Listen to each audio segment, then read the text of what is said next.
So, Nathaniel, I'm so excited to have you join me today on the Stitch for Success podcast. Welcome. Well, thank you so much. I really appreciate being here. I know it's been a long stretch of time since we've been able to really pinpoint this, but with all the connections we've made on Clubhouse, it was about time that we sit down and have a really good, authentic conversation. Yes, for sure, for sure. So, I'm excited to talk about your business, Dysfunctional Life and Wellness. Yes. Tell me what made you start that company. Um, oh, it could be a long story, but I'm gonna then sit down into a distilled version.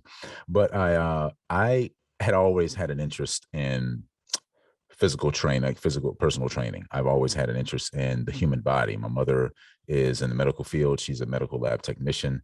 And my dad is a mechanic. So this engineering side of things sort of sat with me. And I started to notice a trend when I walked into health facilities and gyms of the like.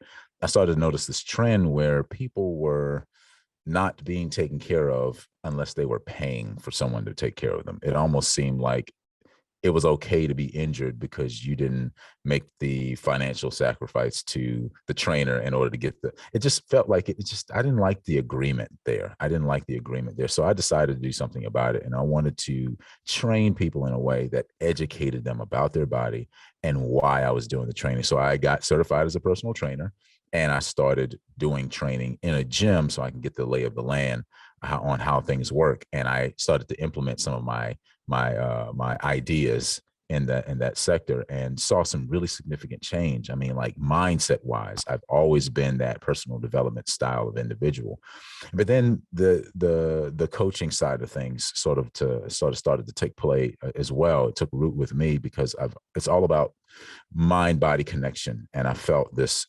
separation piece between people and their bodies, where it's like most of the body shaming that people were going through was what they were doing to themselves. With the yo-yo dieting and the not appreciating their bodies the way they are.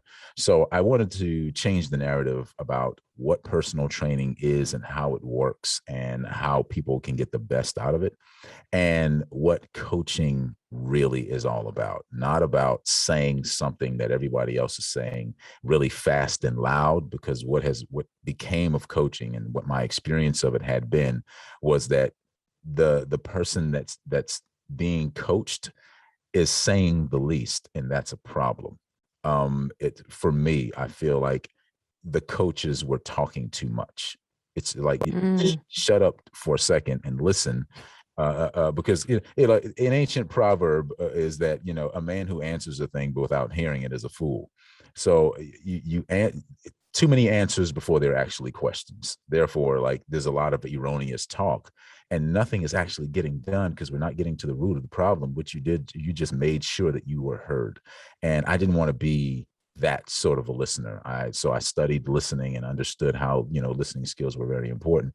And I decided I want to be able to present this as a service to others. So I did online training, and then I do one-to-one coaching. And then I got certified in a healing modality that sort of gets deeper into the subconscious emotional portion of why people are experiencing what they're experiencing. And it helped me bring a better perspective to the table. So when I have a one-on-one, you might schedule time with me and the one-on-one may be going, you think it might be going this way, but what I'm actually after is the reason why you called in the first place. And it's usually something that takes place way deep down. So I started the company because it was like, okay, I want to bring people back to a functional way of living, something that says, this is what it feels like to take a deep breath, and I can continue in this deep breath for a very, very long time. And I wanted to give people tools. So I educate, I address, and then we assess.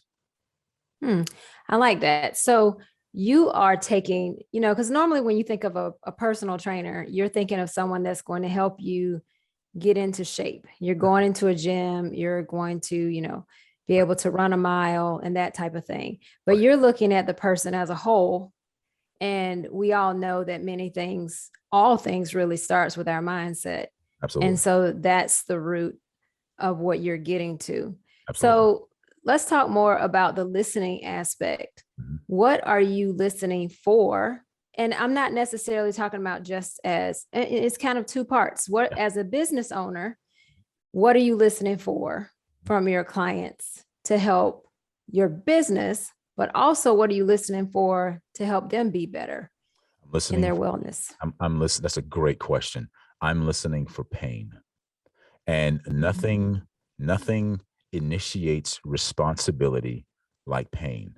The purpose of pain isn't for you to feel bad. The purpose of pain is to send you a message that says, hey, there's something here that we're being irresponsible with, and we need to change our response to this situation. So when I have I had one client, she was 85 years old. She'd come in the gym with a little walker, and the first thing I did was I took her walker away.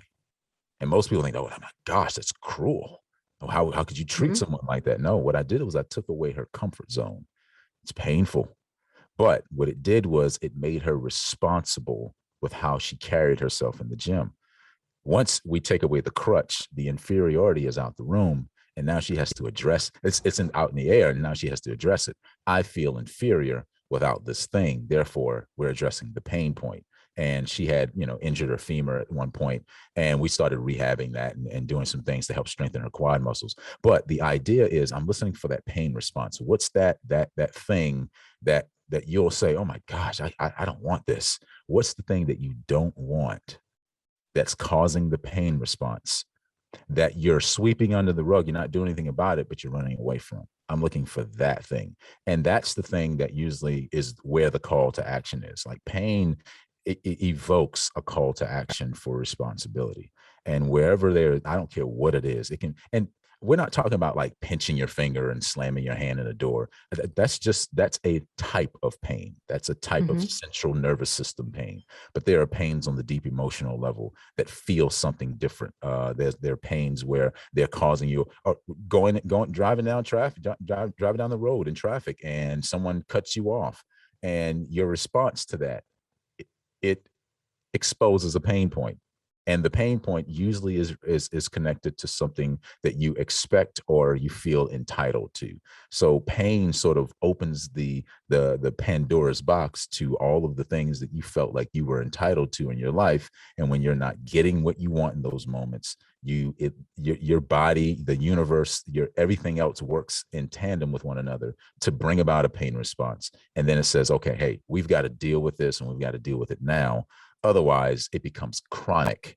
And anything that's chronic means you've been irresponsible in that space for an extended period of time. So what we want to do is, when I'm approaching someone, I want to know what that pain point is. And I'm also listening for how long you've allowed it to be there, because that determines how deep and how much work I need to do to get you back to the ground zero where the pain point is, and then start asking questions around that. Okay, so that brings like so many things to my mind. Saw your wheels Um, turning. I saw your wheels turning. I was like, oh boy, here we go. well, my first question on that is, what's a pain that, of course, not calling any names, but a client has, you've dug up within a client that was completely unexpected? Oh yeah. Because to me, the walker is a little more physical, right? You see that tangible thing, but what's something that you've dug up that's maybe not so tangible? Yeah, it was a response to not feeling enough, and the pain response to not feeling enough. Anyone, you'll find this in people who have this inferiority, is that they'll look for agreement in multiplicity of places. So they'll look for agreement as the foundation for relationships that they build with people. And when the agreement is not there, they feel like the relationship is over, because we all have it. There's a relationship, and then we have the relationship. And the relationship is where we've put the most meaning. That thing that we put the definite article on, that's what I'm after. And that's the thing that shows up. So the feeling of not enough. I was talking to one lady who did a one-on-one with me about 2 weeks ago, and we got deep into some stuff. And like, she booked like a 30-minute session, but I was like, nah, 30 minutes ain't gonna do it. We're gonna have to we're gonna just go until we get you to homeostasis. And I worked with her for about 2.5 hours, and we worked hard, and I said some very strong things to challenge her stories. So the pain points are usually connected to the stories that we tell ourselves in response to the traumas that took our breath away. So the idea and the whole process is, okay, how do I resuscitate? How do I mimic life long enough to get to the truth? Because that's what resuscitation is. When I'm walking in the room with someone and I'm in the virtual space with someone, I'm looking to resuscitate them, but I'm mimicking life for the moment while they are incapacitated by trauma, just long enough so they'll communicate that thing. So there was one statement that one young lady made she was like 5 years old. And she said, yeah, I remember I used to go to school and I used to give my lunch money away because I saw people who needed it more. And then when I told my parents that, my parents were like, well, don't do that because then you won't have enough for yourself. So she associated a subconscious program was associated with giving, which meant that when I give, I don't have enough for me. And then Mm. she lived in a money lack program for the entirety of her life from 5 until the day she worked with me. The day she came, she called me and we had our session for about 45 minutes. I was able to pinpoint that for her, show her where it was, told her that the story you're telling yourself is what you're living. If you don't Mm. want the reward from the story you're telling, then change the damn story because you're not going to get anything different.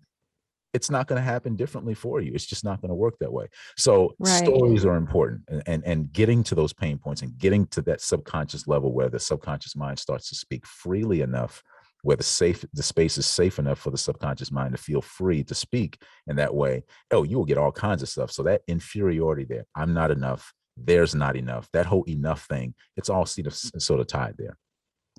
Wow. So you say that, and and I think you're a parent, if I I am. remember Yeah, correctly. I am. Yes. So do you ever wonder sometimes how you're screwing up your kids? Absolutely. I And mean, I really think about it. yeah, yeah, because all the best I have to offer is in some ways the best I've had to offer was the best someone else had to offer because you're a byproduct or an artifact of the stories that were told to you. And because a Right. child is so impressionable, when they're at that stage, when they're in theta, right, from 1 to 7, they're in theta brainwaves, they're just completely programmable. So whatever you tell them is there's no question to it. It's absolute truth. And they don't Right. know that there's a counterpart to life that allows you the space to ask a question and show up differently. They don't know that. So when I'm talking to my son, I am I am intentional about, I'd say 85% of the time, in saying, hey, you don't have to believe a word I'm saying. And it's okay that you don't believe a word. He's 7. I talk to him like he's like a 25-year-old adult. I said, it's okay. You don't believe. I never did baby talk. My wife will tell you, I never did baby talk. I always spoke to him. So he's a great communicator now, and his vocabulary is second to none. But I always tell him, hey, you don't have to believe anything I'm saying. However, research it. Do your own research. Continue to ask questions. Always ask questions. Never make statements and put a period on it and walk away. Always understand there's a continuation to the story. So whatever that statement is, you're going to have to build on it. And you'll find that where you end up might be further away from where you started, but at least you're progressing. If you've always stayed the same, then you didn't do anything. You didn't grow at all. And you basically wasted time and life energy. Right. So yeah, I, Yeah. I get it. I get it. Talking to your children is it's a tricky Yeah. one. It's a trick because you want them to be healthy, you want them to be whole, you want all Yes. these things for them, but you can't do it for them. They have to Exactly. do it for themselves. And the minute Well, we I'm start, just afraid of saying that one thing that leads them down this rabbit hole of feeling insecure or feeling not enough or, uh-huh, it, uh-huh. But here's yeah, the thing: it's what scary. what if what if what if what if you took the helmet off just for a second and allowed them to fall into I am not enough and insecurity just for a season? Because without the experience of it, without that resistance, there's an ancient document called the Emerald Tablets. And in this Emerald Tablet, the writer, the author of the Emerald Tablets, an ancient, it's probably about 30 to 40,000 years old. They've uncovered it in Egypt, but it says man stands or exists on that which resists him. Otherwise, man does not have a place to stand. So it's an ancient Mm. piece, but it's powerful because without resistance, there's no building of strength. They need to feel that. So when my son is doing his little emotional thing, I don't jump on him immediately. What I do is I give it time to express. And that's the key. The problem is, in this society, we want to protect everybody from everything. And the buzzword is, well, stress kills. No, ignorance of stress kills. When you don't know how to deal with stress properly, it will injure you. Get up under a bar with 225 pounds on it on a bench, and not having worked up to that level, that not having mastered stress up to 225 pounds, you will find either your throat concaved or your chest recessed. Well, in order to avoid that, you want to pepper in these stresses and allow them to be vulnerable to these stresses long enough to say, hey, this didn't feel good, so that they actually are able to vocalize what they're feeling, so that there's an event there that they can actually point it to. When you take that away from them, you take away their ability to learn, and you've taken away growth, because growth only happens in resistance to something. You only know growth when it's on a flat plane, right? This is our flat plane here, and something moving in this direction, it needs something to stand on, and that standpoint is resistance. That's your launching pad. I like that. Without resistance, there's no building of strength. I mean, definitely makes sense. Yeah. And I'm fine with letting my children fail and fall. You know, it's hard as a parent for sure. Yeah. But I know from Mhm. my own life that without failure, there is no progress. Like you have to go through some rough times in order to persevere. If it comes too easy, you just don't have what it takes to actually withstand the storm. So Absolutely. that's really important. And one of the things you mentioned as we kind of talk about our kiddos and failure, I have a 7-year-old boy as well. Nice. Yeah. So they are, they're challenging in their own right with just that energy level. Uh-huh. But yeah, I love it though. You mentioned some of your failures and how it kind of led to where you are now. Do you mind sharing maybe No one of your problem. biggest or some of your Oh, failures? my biggest failure was, it was me against the world. That story, that was a failure story. And what that did was, it drove me into this need to achieve and prove myself. But in the quest for acceptance, in the quest for appreciation, I I allowed things around me to depreciate.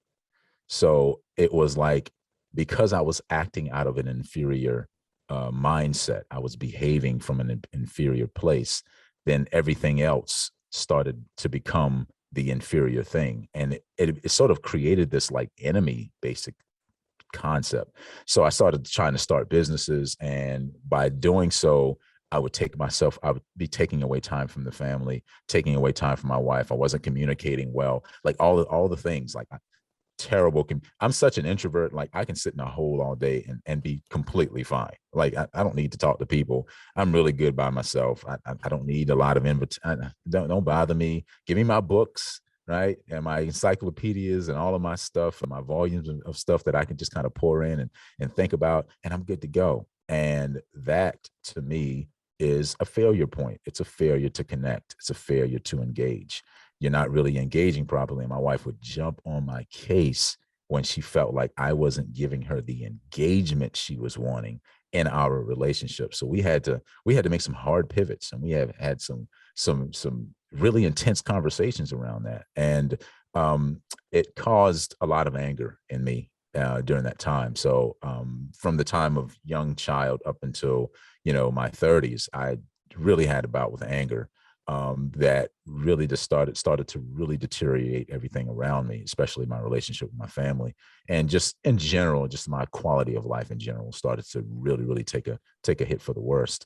And it wasn't until I was willing to face it head on and call it what it was, call it what it really was, and call the situations that sort of help foster that response to living really what they were, and not make anything else an enemy. Like I stopped believing that I actually had any enemies at all. And go ahead. You Oh, about I that? was gonna say, so where do you think that came from? The anger, the you against the world. Like, where do you think that stemmed from? It starting so young. it was a mistrust thing. So when I was about 8 years old, I had a situation that happened where I had I'd say an illicit sexual interfacing with a family member, Mm, and that the need to keep that a secret, uh, and then having these emotions unlocked in me prematurely, um, it made me feel like I was unworthy to be a part of anything. I had to be in the outskirts, and I had to shut up. I couldn't say anything. I couldn't talk about this. So it kind of created this secret inner space where I would keep everything close to the chest. I couldn't talk to anybody because no one would believe me. And that's what was told to me after the event happened. No one's going to believe you anyway. So it's mm-hmm, like, well, damn, what do I do with this? I've got to go to the grave with this. And this fear of I'll never be able to get help from this. I'm talking 30 years, PTSD, night terrors. I'd wake up at least times out of the night, out of the week, 5 nights out the week, screaming at the top of my lungs at dark figures and all kinds of stuff. All this while I was thinking, okay, I got to fight. I got to fight. I got to fight. I got to fight.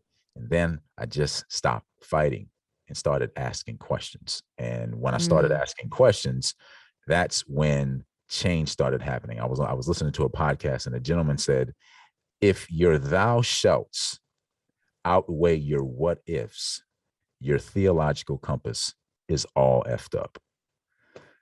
mm. Ouch. That changed everything for me. So I started asking Wow. questions, and the questions led to more answers, and the answers led to more questions. So the more inquisitive I was, the less meaning I gave to things. And the less meaning I gave to things, the more I allowed them to be in their space without them having to mean something for me to interface with it. I can be an objective creator and not a subjective one, and not fall into the trap of naive realism where I think I'm thinking objectively and I'm actually subjective. I need it to look a certain way. I don't need anything to look any way. I don't need coaching to be a certain way. I don't need personal training to look a certain way. I don't need public speaking to look a certain way. I don't need it to look a certain way anymore because I'm not inferior to anything. Right? We dress things up. We dress things up because we need it to look a certain way in order to make ourselves seem superior. But can Oh, you walk? Can you walk in an empty room and not furnish it, and be in the room and be okay being present in the room empty? wow. Nathaniel, you went real deep. You went real deep. No, that is so good though, because so many times we feel like things have to look a certain way, right? Even in entrepreneurship, Absolutely. entrepreneurship has to look a certain way, Oh yeah. Oh yeah. Oh yeah. but it doesn't, It right? doesn't have We, to look a certain way. I It love gets that. to look a certain way, right? So have Mm-hmm. tos and get tos are different. Like I have this gratitude funnel. Have to, want to, get to. Get to is where you want to be at. That's the mastery level. Oh yeah, I have to go to the post office today. No, no, no. You get to go to the post office today. That means now you're grateful for the opportunity that is afforded to you to move from one space to another. Mm-hmm. That's different. I'm appreciative of an empty room because the room is furnished with me. You're all the room actually it needs. The purpose of the furniture is to express how you feel in the room. But can you be in the space without the furniture there and never touch a thing, never move anything, never paint a wall, just be in there for a sec, just for the moment, just be in the space. Because if you concentrate on what's not there, then where are you not? You're Mm. not present.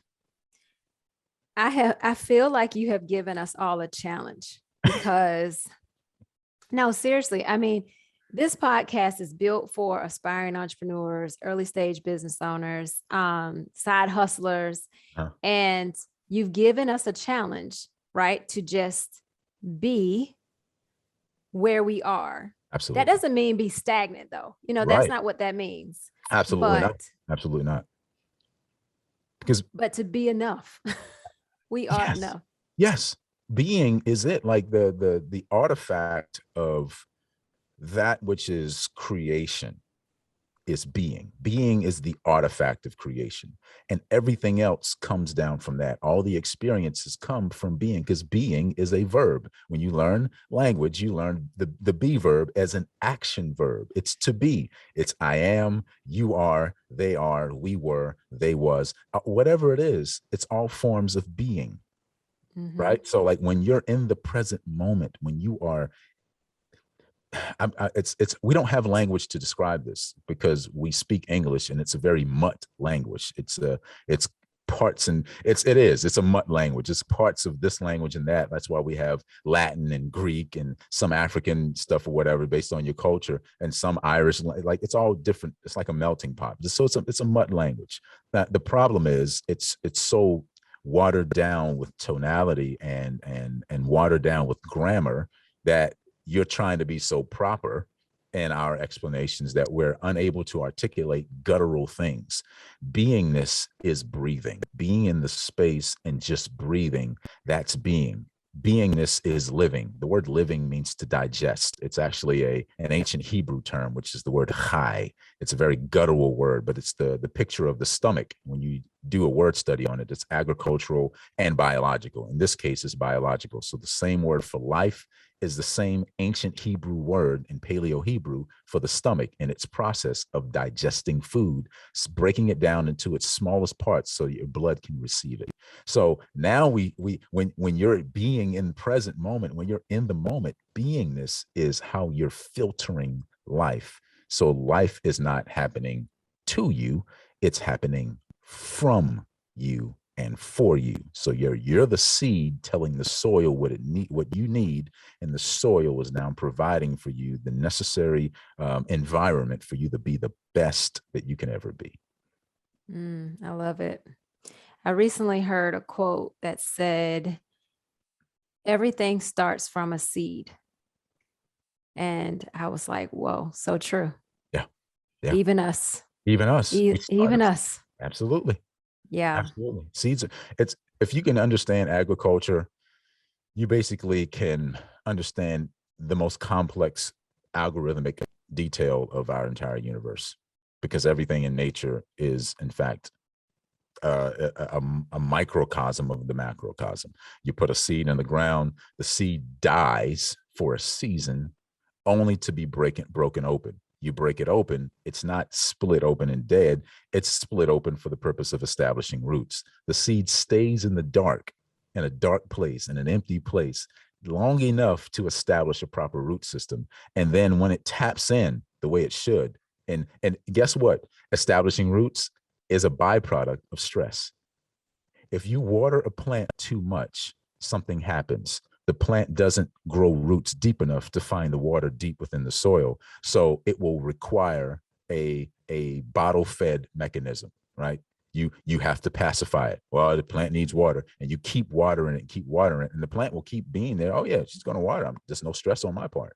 But when you stop watering the plant just for a season, and the plant starts to dig a little bit deeper, like, okay, we can't find water here on the surface, so let's go deeper here. Stress causes you to go deep. That's where the seed comes into play. The seed is in its primary condition to handle stress. The shell is hard. The soft inner parts are protected. Not until it's put in the right environment does that thing begin to crack open and germination takes place. Wow.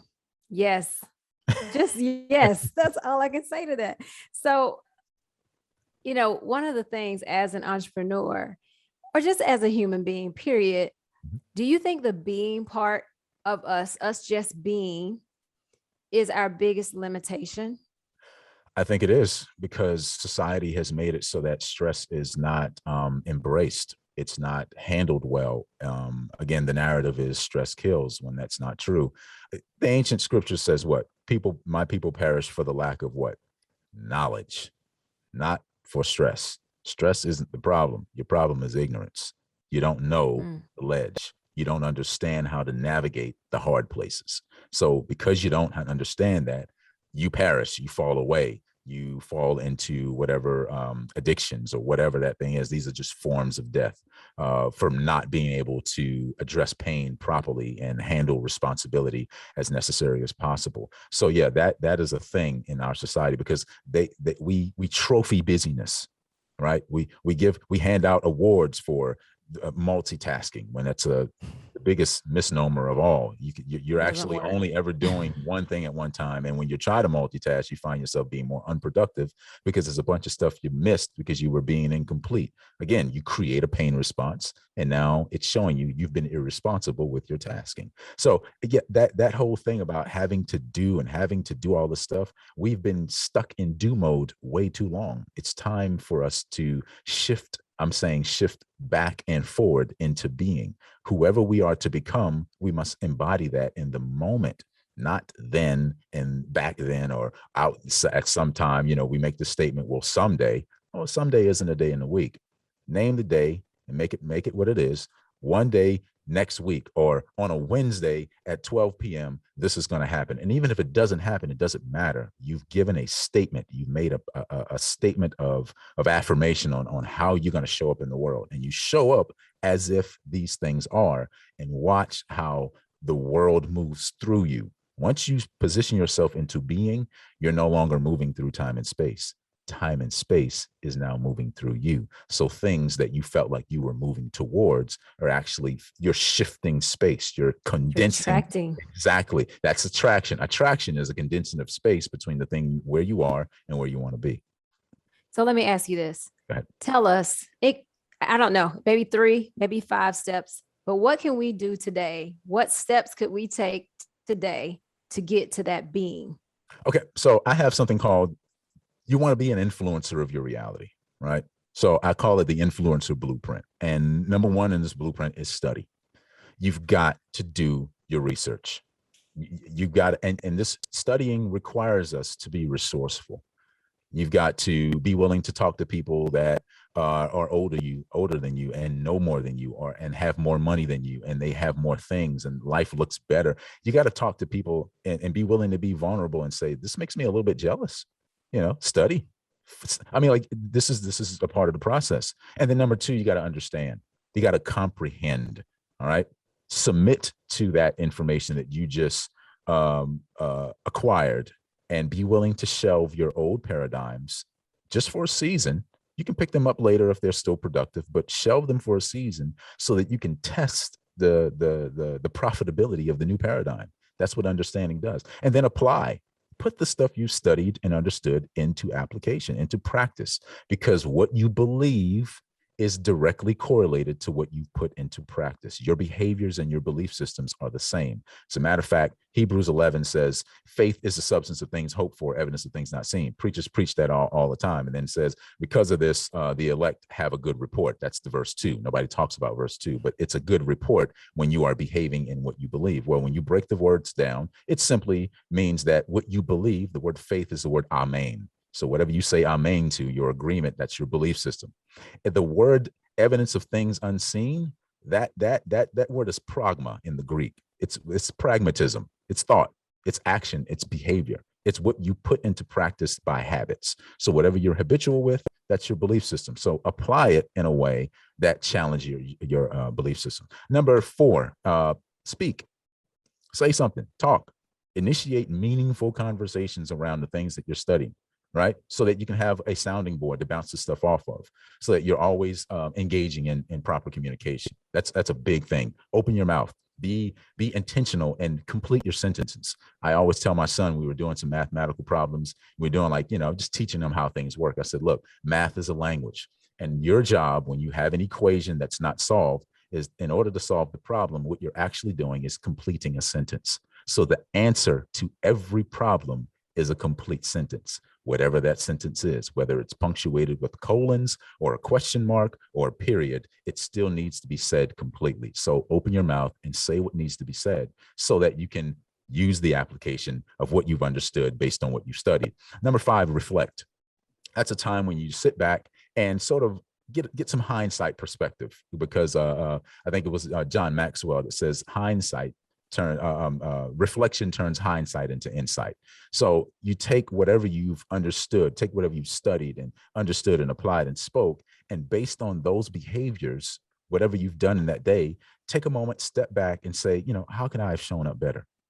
Ask those hard questions. Reflection is the time for questioning. That's the time for you to ask yourself hard questions and not answer them quickly, but answer them truthfully, which means you may have to take a pause. You may have to ask the question and take a day and just let it sit for a while, because we talk too much, right? We talk too much in the moment because we feel like we need to fill every space with words. We don't. Reflection gives space for real breathing. That's the space to really be. And number 6, become. It simply means to embody and be the model of the change you wish to see in the world.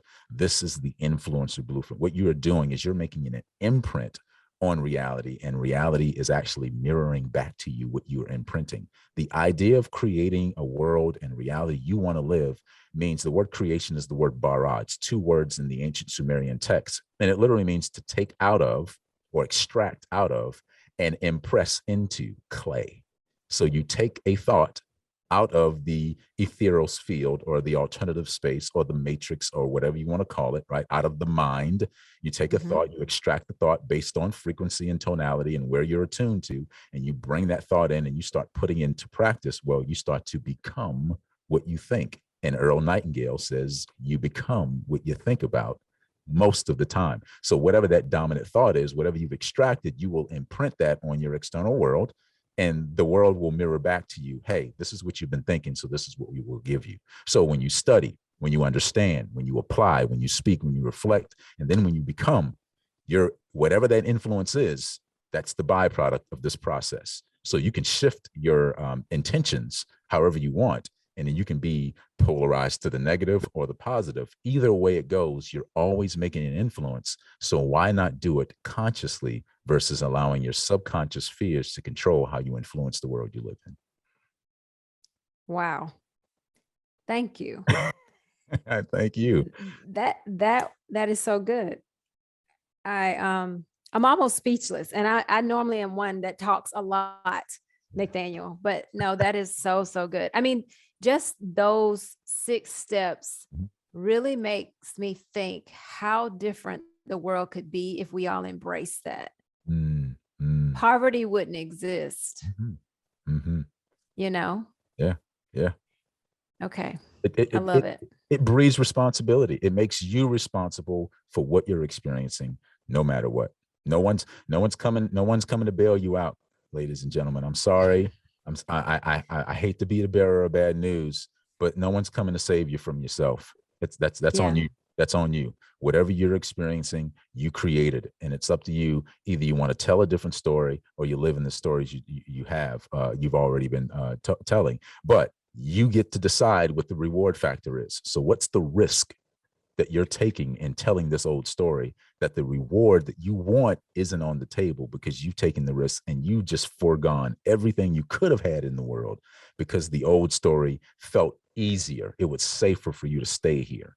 What if you told a different story? You picked up the pen and you authored a different chapter, said, okay, I'm gonna put a period at that chapter. We're gonna put a page here that's blank, and then we're gonna start chapter 2. And let's start writing again with a new story that you want to get a reward from. Ask yourselves this question: is the story I'm telling myself right now the one I want to reward me? Wow.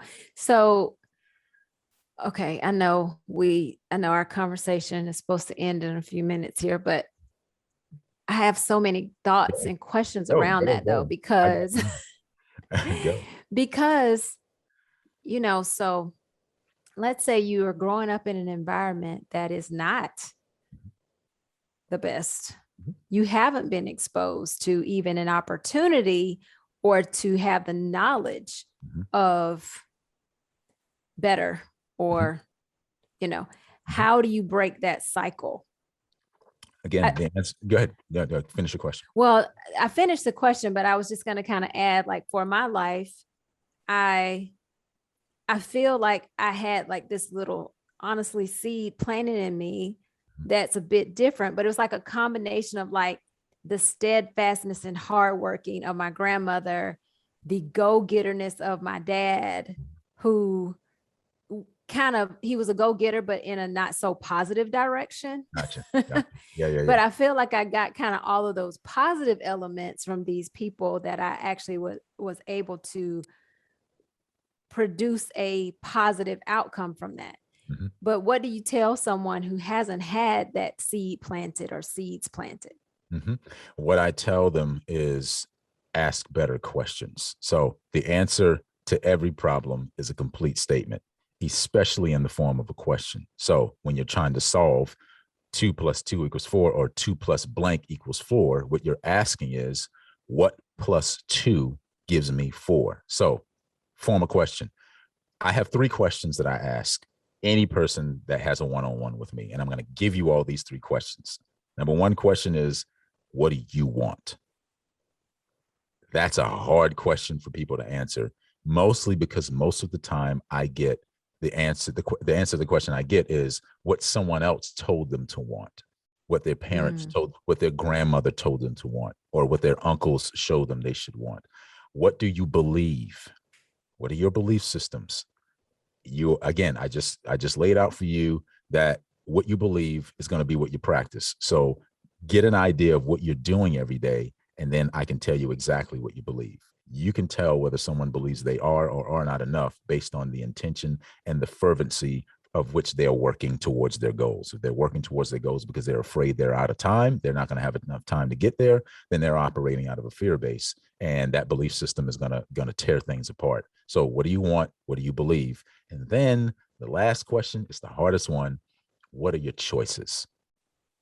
Mm. Knowing you have options on the table is everything.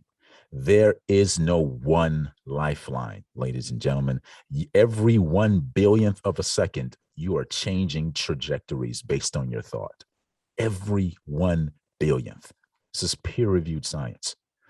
So that means that at not even at the blink of an eye, at the time it takes light to refract off the retina is how quickly it takes for one to shift their lifetime, their lifeline. That's how quickly it happens. And you get to decide because decisions are based on choices. To decide means to take away one thing from another. But what you're deciding on is the fact that there are choices on the table, not what your mama told you, not what your grandmother told you, not what your pastor told you. I'm sorry. I know some of y'all love y'all pastors, but they're not the end all be all. And they're flawed just like the rest of us. And they're misinterpreting things just like the rest of the people that are teaching things. And we all have this tendency to want to be the go-to person, but we've all got our stuff. However, understanding that means that there's a choice. As long as there's a flaw, there's a choice. As long as there's a flaw, there's a choice to be made. That means there's something else that transcends the flaw toward flawlessness. You're moving towards that direction. So what do you want? What do you believe? What are your choices? When you ask those questions and give time to answer them, I always encourage people to ask questions. Don't make statements, ask questions, because statements start to build stories, right? Questions create this internal reflection, and reflection turns hindsight into insight. Now we're back at that whole reflect segment number 5 in our list. We're back at reflecting. Right. So ask those questions. You have to. You can't assume that you know everything because you don't know every damn thing. And Right. you ain't ever gonna know everything. And the people you're talking to ain't gonna. I don't know everything. No, I know what I know, but in the words of Socrates, I don't know what I don't know. don't know. Right. And settle in that. When you settle in the place of ignorance and watch truth show up without hindering. Settle in the place of being ignorant and watch truth show up and without hindering. As a matter of fact, the word truth actually means in the Greek to recognize where you're ignorant. That's actually what it means. Mm. It means Wow. literally be ignorant and be okay with it. Be ignorant, be okay with it, but still go after knowledge, right? Because you're Absolutely. studying. Exactly. You're You still studying. still want to Yeah. do your part. You still want to going to show up in a certain way. You still want to study and understand and apply and etc. But you still have to. You're studying and doing all these things from a place of ignorance. You're doing it Mm-hmm. from that place. Not Because going into it like you already know everything. Got it. there you go. That's the key. And matter of fact, Yeah. what's the scripture? I think the is it Yeshua that says, "You will know the truth," because most people say, "Well, the truth will set you free." It's not what it says. The text says, "You will know the truth, and in knowing the truth will make you free." Well, the word, the break it down. I love words, and I break texts down the way that makes sense, so I can understand what was being taught to the people that were receiving the message. And it Hmm. literally says, when you break it down into the Greek, it says, "You will know where you are ignorant, and where you are ignorant will make you free." You become Mm. who you are because you're willing to be made ignorant. Because truth is the thing in the room that everybody's trying to describe, but can never get it right. So you're always going to be trying to get to the truth. The idea is, when you come out of these places, these environments that we grew up in that were hard, you got to know that that actually wasn't the truth. That was an interpretation of truth in the room. And as erroneous as it was necessary for growth.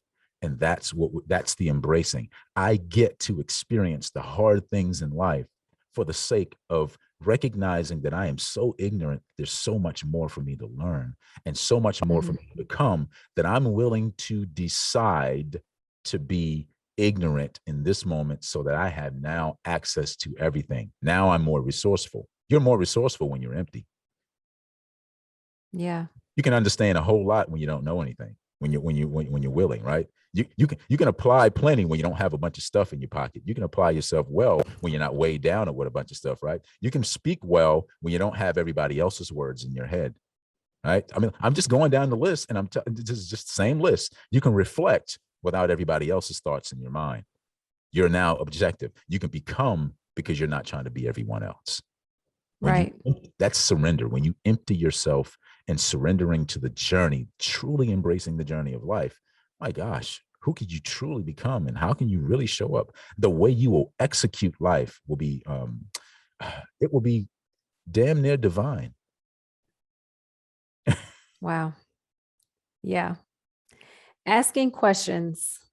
That's one thing I admire about my husband. Whenever he's talking to the kids about something, he always asks them questions. That's important. Yeah.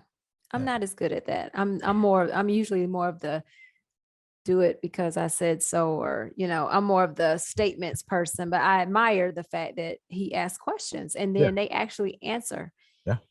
And that opens up to a whole nother It does. level of It does. conversation. It does. And unbeknownst to us as parents, we actually build a different level of trust with the child when you allow them to answer questions, because you empower them to make a decision for themselves. And it's okay to give a directive from time to time, because you need to be able to balance that. Like, okay, I need this picked up, and I need it picked up now. Don't ask me any questions, because Right. I don't allow questions for things we've already had conversations about. All right. So if we have a set rule, we have a set of standards. Once the standard is in place, we expect everybody to operate along those standards. When one decides they don't want to operate on those standards, then we start addressing that. But if there's just a legitimate, well, how come? Then assess it. Maybe it's not them talking back. Maybe they're just really not understanding. And our Mhm. job is to help them understand the why, the logos of the thing. This is the divine why. Why is it that this happens? Well, buddy, here's why. I know this is frustrating, but this is why we do this, right? Or like Mhm. we were out of town visiting my sister and my family. She had a baby shower over the weekend, and my son, he's playing with the cousins, so he doesn't want to leave, And I got to get everybody home and everything, I'm okay with you not wanting to leave. What I'm not okay with is when you go against the standard and you start changing your attitude to be disrespectful. See, I addressed the disrespect, and I started asking. Uh-oh. You froze on me, Nathaniel. Are you still there? Uh-oh. So, and only way I'm going to get home is if I drive myself, correct? Yes. So if we're gonna have a good relationship in this moment, I need you to do two things. First of all, I need you to address just your attitude, because I'm not okay with it. See, I'm addressing the thing that disrespects the standard. Then Right. there's a question. Now I'm asking questions and he's answering those questions. So now it's like, okay, he's in the power seat. When you can answer the questions, you're in the power seat. And I want him to feel empowered in that regard, so that he's not always feeling inferior to his parents, but he feels like he has space to speak. Right. Yeah. I agree. Sometimes I feel like mine has too much space to I speak, know that's but it's like it's just different. It's it different than is. when I grew up, It and I is. think there's a good place for it, but there's also sometimes where I just want to take the approach of my grandmother and be like, Yeah. I'm not, I'm not, I'm not arguing with a child, Yeah. so, And then but even there what you just is said, Monica, even what you just said, Monica, is like the approach you're taking is not even yours. It belongs to right. somebody else. It's Yeah, it's my someone else's grandmother's. story. Right. It's someone else's story. It's someone else's tools. Right. You're Hmm. using someone else's resource for how they engage life. And now you're replicating the same environment because that was the only tool you had. But what if Yeah. for a moment you got more resourceful and asked yourself, okay, so how can I do this differently? And then when you ask those questions, be willing to be handed or led to a resource that gives you a different outcome.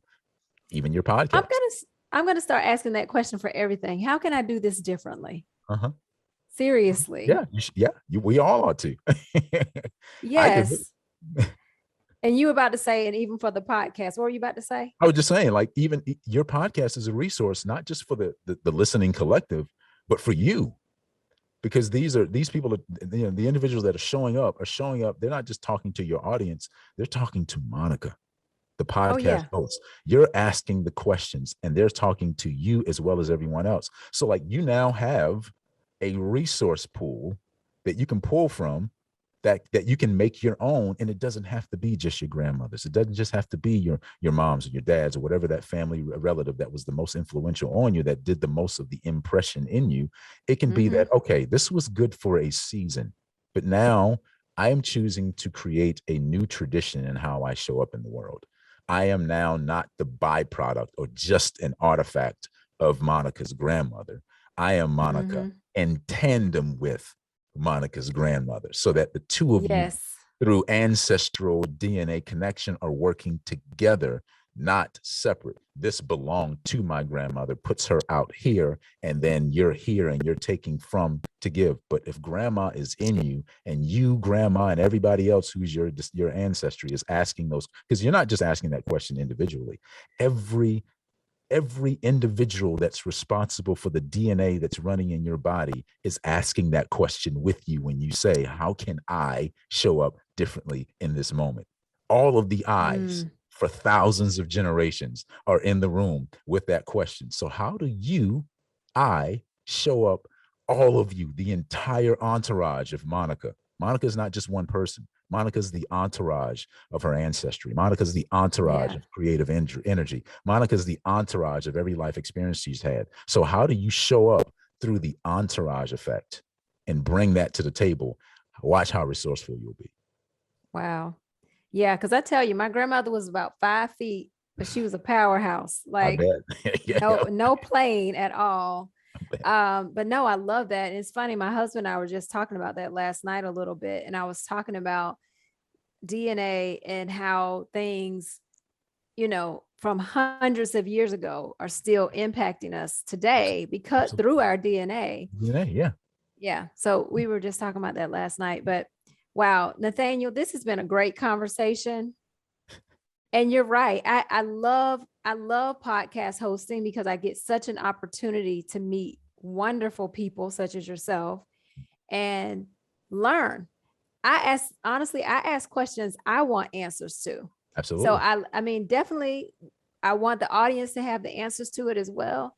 But I ask those questions that I am very curious about. So when I get to know people, there are questions that I have for them Absolutely. all the Absolutely. time. Absolutely. So It's beautiful. um, so I know that you're making a great impact through dysfunctional life and wellness. And I wish you much success with that. Just my last question. So how's business going? I know 2020 was kind of, interesting for It all of us, but was- how's it going for you? It's going pretty good. I took a step back and I still do some of the one I do plenty of one-on-ones. Well, I'm saying plenty, but plenty that I can handle as far as time span.